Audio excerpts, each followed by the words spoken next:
We're glad to have you. It's been a really interesting week. I would love to hear Bill O'Reilly's perspective. Just starting on Monday. Were you in Ireland then? Yes, Yeah. I was in Ireland. It's a good place to be because you can see it from another perspective. Mm-hmm. The Irish people couldn't care less, by the way, and I think that's generally around the world. They don't care about this story. There's actually two stories here. And the media, of course, never going to report either of them accurately. The first story is that the President of the United States really doesn't know what he thinks about Russia and Putin. Mm-hmm. He doesn't know. Yeah, that's a problem. That is a problem. It's not the way you would be. It's a problem for him. It's a problem for the country. It's a problem for everybody. Right. So he doesn't know, and he changes his perspective from hour to hour. Yeah. So that's story number one, why he doesn't know. And, of course, I know why he doesn't know. Why doesn't he know? And the story number two is the unprecedented hatred of the media, who really couldn't care less about Russia. Right. They don't care about it. Right. And they're using it as they use the border and the children. It's the same pattern of behavior. That's story number two. So where do you want to start? I want to go back to story number one. Why doesn't the president know? Number one, he is not steeped in the history of American-Russia relations. So he doesn't really know the dynamic that was in play from World War II onward. Okay, that kind of happened in his lifetime. He did, but he's a businessman. He's not a historian. Well, you don't have to be. Hang on. You don't actually have to be a historian to know Boris and Natasha bad. Do you? Okay, but it's more than that. He doesn't understand Vladimir Putin, who he is and what he wants. He can be told that, but he doesn't feel it, as the kids would say. All right. Number two, his emotional makeup is tied in with the Russian accusation that they threw the election to him. 100% true. It makes him insane. Yep, 100% right. It drives him insane. It drives him. This is all this week has only been because he cannot separate the results of the election from anything said about Russia. He just can't do it. He thinks they're saying... he thinks thank God you're reading my columns on BillO'Reilly.com, because that's absolutely correct. Yeah, well, your column I nailed that on Monday. He cannot separate what is happening in real time, as they say, from the accusation that he really didn't win the election. Putin won it for him.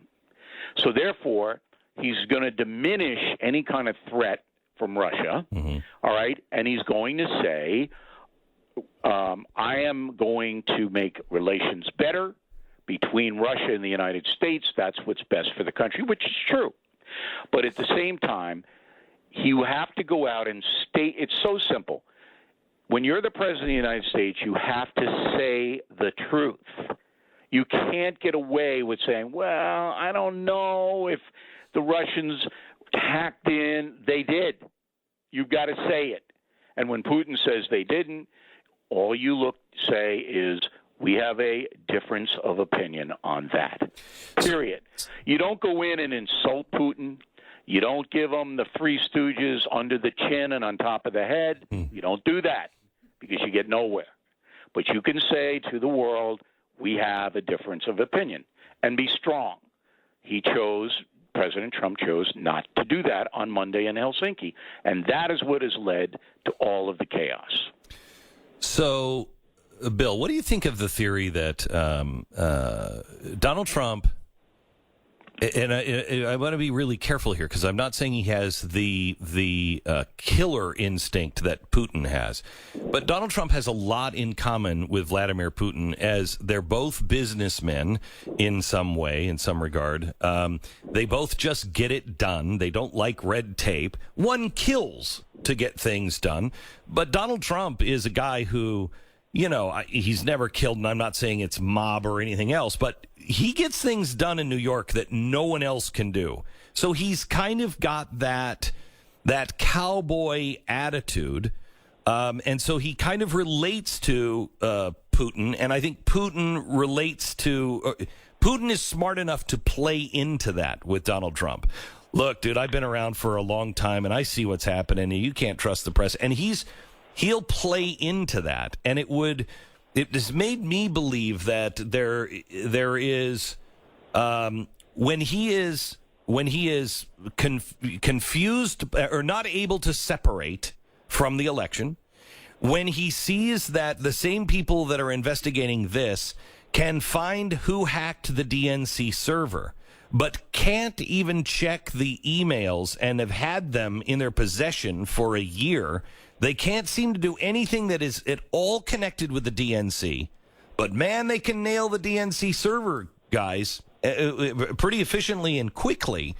And they can sure say that there was collusion without any evidence. But there's nothing on all of the others. I think if Putin sat down with Trump and he just said, let me ask you this. Look, Donald, we didn't do this. And I can relate to you.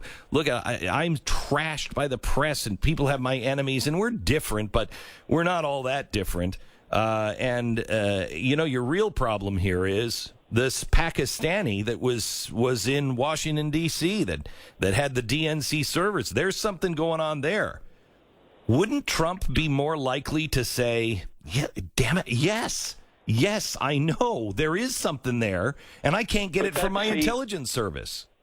Okay, but that doesn't do Trump any good. The word that you're looking for to describe both Putin and Trump is ruthless, okay? And I'm not saying that President Trump is ruthless in the same way as Putin is. Yes.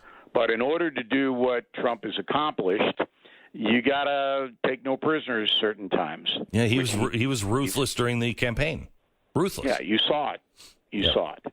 Okay. So they do have that in common. And they also don't want red tape. They don't want people telling them they're wrong. Yeah. They don't want challenges. There's a lot of commonality here. But what President Trump has to realize is that he's in a death march with the press. And here's the third story that has not been broken yet, but I'll break it on the Glenn Beck radio program. Wow, live from Ireland.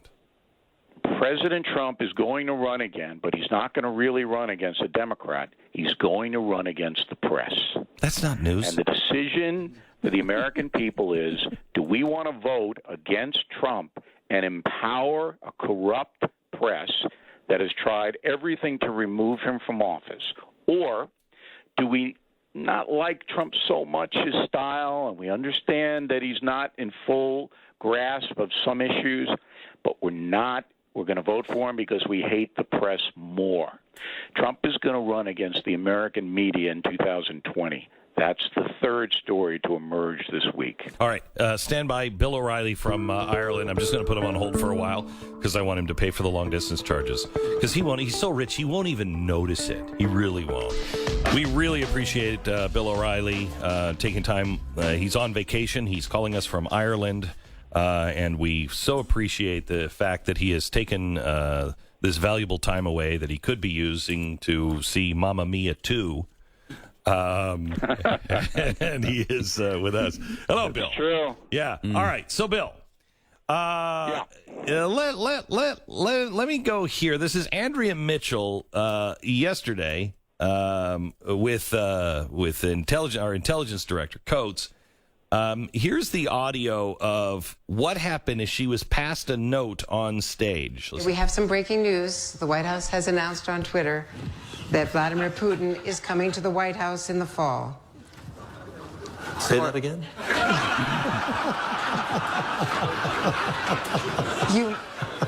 Vladimir Putin coming Did I hear you? Did I hear you? Yeah. Okay. Yeah.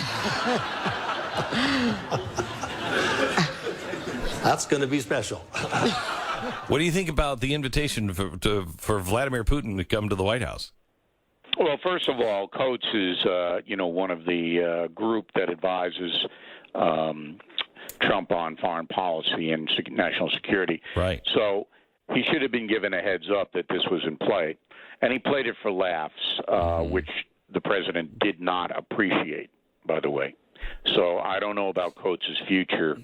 Although he likes Coates, I don't think that did him any good, Coates. If Putin comes to Washington, I don't care. I don't think anybody cares. I do expect them to do some reduction of nuclear arsenal stuff. Does it matter? No. Both countries are going to keep enough nukes to blow the world up 50 times over, so that's just symbolic. Maybe they'll work out some trade deals. Maybe somebody will do something in the Middle East that's good for the world. There's no downside, but is it a major thing? No, it's not. So, Bill, you just said the president doesn't know about these things. And what's given me confidence is at the very beginning, he had real bad people around him. But the bad people have really pretty much left, and he has really good advisors around him. That now you can say he has some of the best people around him. But he doesn't seem to listen to them. Or, as you said, Coach should have known that. The president's just going off on his own. And, I mean, a president can do that. Yeah, because he doesn't feel that he has an obligation, if somebody's in Aspen, Colorado, to track the person down and tell him that. So is it a big thing? No, but it always works against Trump. The word is methodical. Obama was methodical. And Trump is so opposite of that. He just operates on, all right, we're going to do this, or we're going to do that.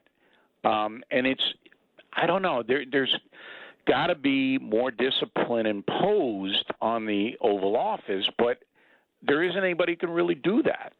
So that's the flaw in the Trump administration, the lack of discipline, the lack of messaging, and it all leads to this nonstop hatred directed at him, at Trump, which I believe Americans have had quite enough of. When I saw that Whoopi Goldberg, Jeanine Pirro thing yesterday, I know both of those women really well. And I've, for years have had a pretty constructive dialogue with Whoopi Goldberg, and Jeanine I know from working at Fox. Okay, so I want to take this. Hang on, I want to take this when we come back. I'm going to play that audio because it's amazing, and then get your comments on it. Next. So Jeanine Pirro, how do you say her last name? Pirro. Jeanine Pirro was on The View yesterday. She had she has a new book out, and Whoopi Goldberg kind of lost her cool. Jeanine said, you have Trump derangement syndrome, and here's what happened. How long has the deep state been there, and who's running it? Well, I want to answer your question because you had you a question. You had your opening statement, which was how horrible it is that Donald Trump is talking about all of these people. I'm sorry, that's what you said. You said that when people shouldn't be here end up murdering the children of American citizens. You know what's horrible? When the president of the United States whips up people to beat the hell out of people. Say goodbye. Oh, so that went on for a while, and and I don't think you need to know about much more of that. Then, after the commercial break, Whoopi came back and said this. Is out now. We will be right back. So, welcome back. So you saw me do something I very rarely do. I very rarely lose my cool, and I'm not proud of it. I don't like it. But I also don't like being accused of being hysterical, because that's one of the things I try not to be on this show. Right, okay. So she only became hysterical because she doesn't like being called hysterical. Which works for me. That's pretty accurate. The other time she became hysterical is when she walked out on me. That's right. Remember that? Yeah, that's right. That's right. When I was on the program, they both left the stage, and Barbara Walters had to take over. And I was so happy. I said, "This is great." If we could get them permanently off, that would be good. But the real problem here was after the show, when she confronted Jeanine Pirro, who was trying to leave the ABC building in Manhattan, and said, "Get the F out of the building." That's unacceptable. She didn't just say that. She didn't just say that. She spit on Jeanine. Well, I don't know about that. I wasn't there. I mean, she was Those are the reports today. Yes, but we have to be, very methodical. Mm-hmm. I know she said, get the F out of the building. Yes. I know that to be true. Yes. I don't know about any spittle. Mm-hmm. But ABC has an obligation to stop this. And I'll tell you why. Because somebody's going to get killed. And the media chieftains have got to know that critical mass has been reached and someone is going to get hurt. Could have happened yesterday when Maxine Waters' crew, and I have dealt with those people before, showed up looking for a physical confrontation with some people who don't like Maxine Waters. The people didn't show up, so instead Maxine Waters' crew hauled an American flag off a truck and burned it. The next step is physical violence and someone getting killed. The media chieftains, the people who run ABC, NBC, CBS, CNN, MSNBC, and Fox, have got to say, no more hate. If you're going to hate, don't show up for work.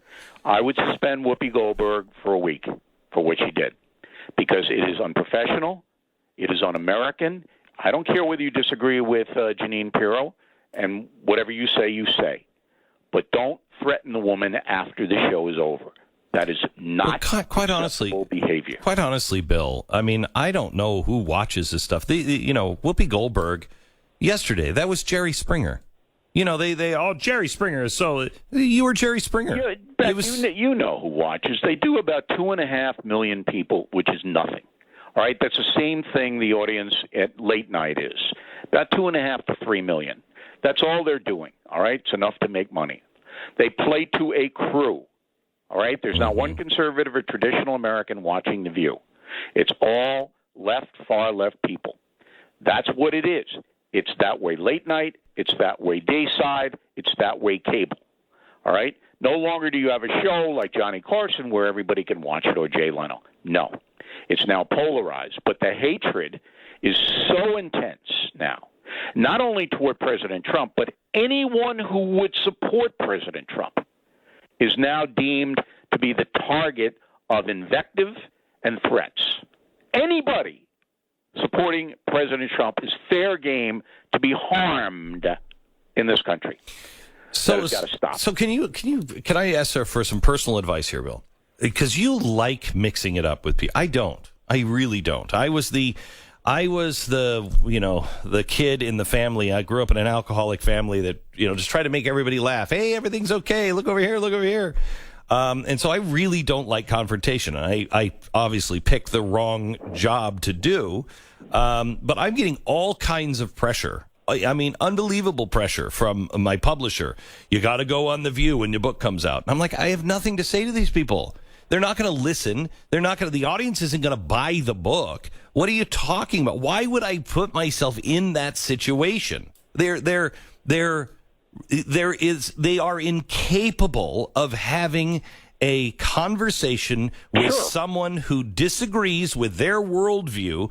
They just want to put every wrong that anybody on the right has ever done onto your shoulders. Well, first of all, your publisher is ridiculous. I have a book coming out the same day your book's coming out, September 18th. Right. Killing the SS. Are you going? I'm not going to go on The View. No. Oh, you used to? That. Oh, wow, you used to. I used to, but it's now totally different. Behar was always a problem. Always. Behar hated you if you weren't a liberal. Yes. From the jump. Yes. But Barbara Walters, even Goldberg, and the other lady they had, it was an interchangeable thing, they were all right. And Walters, because she ran the show, could temper Joy Behar. So you could do it. You could get on there, have a few laughs, make fun of them. My great line of Joy Behar was, "Isn't your name Joy? Aren't you supposed to be joyful?" That kind of thing. Mm-hmm. Now you can't do it. So you go on Colbert, or you go on any of these shows, they're going to attack you personally. Personal attacks. That's what they're going to do. Because their audience apparently wants to see that. And some of the right-wing guys on talk radio, they do the same thing. All right? They tear you to pieces with innuendo, with accusation, if you don't see the world the way they see it. It's got to stop. And the only one who can stop it are the media chieftains, the people who run the organizations. And I'm telling you, it's going to get violent. It is heading there. Never in the history of our republic has there been hatred directed at a president that we're seeing now. Ever. Abraham Lincoln. No. Yes. And I'll tell you why that's not true.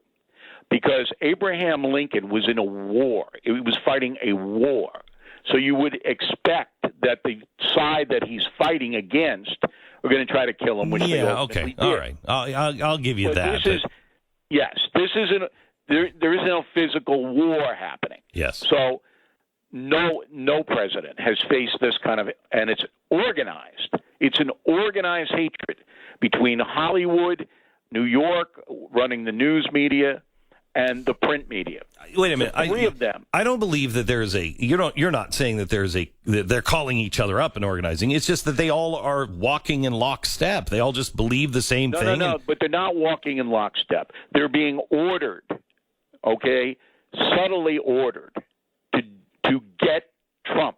Who is ordering them? The New York Times and the Washington Post. Look, the Washington Post runs an op-ed by Joe Scarborough yesterday. What? Why? For what reason? You know Scarborough is making money hating Trump, which is exactly what he did in the op-ed. Now, if I called up the Washington Post and said, look, I'd like an op-ed, because I don't – never in a million years Correct. Would I get that. Correct. Okay? So the message goes out. Get him. And all of the people have the message. If you go on CNN – if you're Cuomo at 9 o'clock and go, you know what? President Trump did something really good today, and I want to tell you about it. You're toast. All right? You're toast. You can't do it. So to give Fox some credit, they do have people on their air anchoring programs who do slam Trump. So this accusation that Fox News does whatever Trump wants is a lie. But the others are in lockstep, to use your word. So, Bill, what happens? Because when I saw the reaction on Monday of the press, and I saw that they came out, and this week they're saying this is as bad as Pearl Harbor or Kristallnacht. I know. Okay. It's unbelievable. It's unbelievable. It is unbelievable. Look, think back. Since the Vietnam War, the Democratic Party has not favored confrontation with a foreign nation one time. They went along with the Saddam Hussein stuff because of 9/11. But there isn't one time that the Democratic Party has favored confrontation with a foreign power. Mm-hmm. All right? Ask Ronald Reagan. Mm-hmm. Okay? Mm-hmm. But now, suddenly, the Democratic Party wants to invade Siberia. Nancy Pelosi is going to land on that beach, and they're going to run in and take care of Putin. Are you blanking kidding me? Okay? So anybody who knows anything about American politics knows there's one thing only in play here. Get Trump out of office. That's it. Not about Putin, not about Crimea, not about anything else. Get him out. If you got to use the kids on the border, you use the kids on the border. You got to use Putin in Helsinki, that's what you do. And next week it'll be something else, Beck. It'll be something else. And it all comes back to get him out. So, Bill, he embarrassed us. He won the election. We were all against him. We, the media, are not going to tolerate. We're going to destroy him.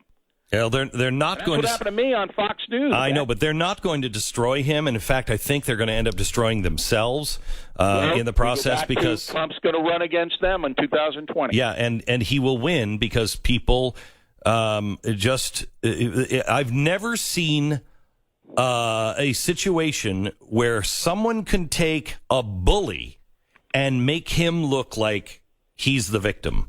And that's what the press has done. I mean, Donald Trump is ruthless. He's ruthless. But to a lot of Americans, they're looking at this fight and they're like, you're so unreasonable, unhinged. You've gone crazy. I'm with him. I've never seen anything like it. Never seen anything like it. What you just said is 100% correct, and I am stunned in Dublin, Ireland, that Glenn Beck has put it so eloquently. Well, so Bill, I've been reading your book, and I will tell you, it's really, really good. It's a frustrating book to read because it's one of those books that you read and you want to read with Google because you're like, it's Bill O'Reilly book, that can't be right. And it's taking me off into all kinds of offshoots. It's really good. I can't wait for it to come out. Thank you. Yeah. Well, Killing the SS is about evil. And we're seeing evil in our world today, unprecedented, except for the period of time that I'm writing about in Killing the SS. And I just want to remind everybody, like you said, it's a Bill O'Reilly book. There are 17 million copies of the Killing series in print. 17 million. So we stand by every word that we have ever written. And, these people are jealous and they don't like me or they don't like whatever. But I appreciate you reading the book. I know how busy you are, Beck, doing what you do. Yeah, well, it's good. Killing the SS comes out September 18th from Bill O'Reilly, joining us from some bar, maybe. No. What? Don't let the people think I'm some lush. I don't drink. You're Irish. I know, but I don't drink and I don't take narcotics. I just kind of live my life. I don't know, man. I can see you in a public restroom down by the toilet shooting heroin. I mean, think of that. In your suit. I can see that. Bill O'Reilly, thanks. Nobody would sell it to me back. Thanks, Bill. All right, we'll see you next week. You got it.